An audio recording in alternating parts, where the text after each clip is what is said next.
मित्रों, सरकार जोशीमठ के आपदा प्रभावित के लोगों के विस्थापन के प्रति संवेदनशील है। पहली सरकार है जिसने नागरिकों के सुझाव के आधार पर विस्थापन का निर्णय करने का निश्चय किया है। 4 विकल्प हैं। चारों विकल्पों में वहाँ के नागरिकों की सहमति बने, इस दृष्टि से वहाँ की जो निर्वाचित जनप्रतिनिधि की समिति है उसके सुझाव को सरकार अंगीकृत कर रही है। वहाँ का व्यवसाय प्रभावित ना हो, इस दृष्टि से अब हम सबको चिंता करनी चाहिए। शीतकालीन यात्रा, खासतौर पर मैं कह सकता हूँ कि हमारा ज्योतिर्मठ की यात्रा और आगामी दिनों में 4 धाम की यात्रा बड़ी महत्वपूर्ण रहने वाली है। हम सब लोग ऐसे विषय को आगे न बढ़ाएं जिससे यात्रा प्रभावित हो। मैं जानता हूँ ज्योतिर्मठ का एक क्षेत्र भाग ये आज की तारीख में एक प्रकार से संवेदनशील बना हुआ है। वैज्ञानिकों की टीम पूरी सर्वे कर रही है। सर्वे के बाद रिपोर्ट के आधार पर मैं आज कह सकता हूँ कि जोशीमठ का एक अच्छा ट्रीटमेंट इस रूप में हो, इस दृष्टि से सरकार प्रयत्नशील है। देश के प्रधानमंत्री जी की लगातार क्षेत्र विशेष पर नज़र है और हम सबका मार्गदर्शन कर रहे हैं। मैं एक विषय को और स्पष्ट करना चाहता हूँ और मैंने कल इस विषय को बहुत स्पष्ट रूप से कहा भी है।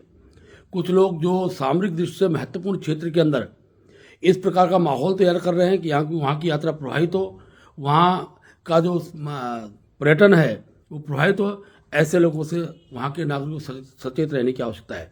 मैंने वामपंथ का इसलिए उदाहरण दिया कि वामपंथ उस समय का जब चीन भारत आंदोलन चल रहा था, ऐसे समय पर वामपंथियों द्वारा हिंदी चीनी भाई भाई का जो नारा दिया, ये आज भी हम सब उत्तराखंड के लोगों के जहन में है। हमारा जोशीमठ का क्षेत्र बहुत संवेदनशील है, इसलिए मैंने स्पष्ट रूप से इस पर आरोप लगाया कि वहाँ वामपंथी जो लोग हैं, वामपंथी छात्र संगठन दिल्ली से, बॉम्बे से, ऐसे जो जेएनयू में पढ़ रहे हैं, ऐसे लोगों को लाकर वहाँ की जनता को भड़काने का कार्य किया जा रहा है।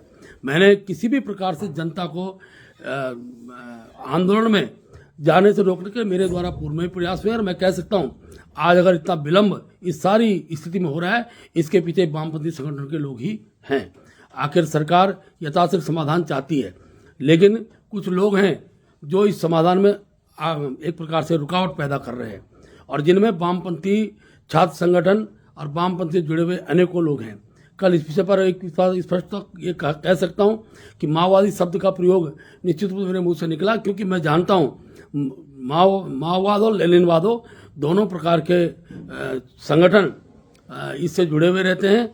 और जरूरी मैं आज ये भी कहना चाहता हूँ जो लोग इस आंदोलन का नेतृत्व का बात कर रहे हैं वो अपना आप स्पष्ट करें, उनका वामपंथ से कोई लेना देना नहीं है, क्योंकि वामपंथ के प्रति संवेदन क्षेत्रों के अंदर हमेशा संदेह बना रहता है।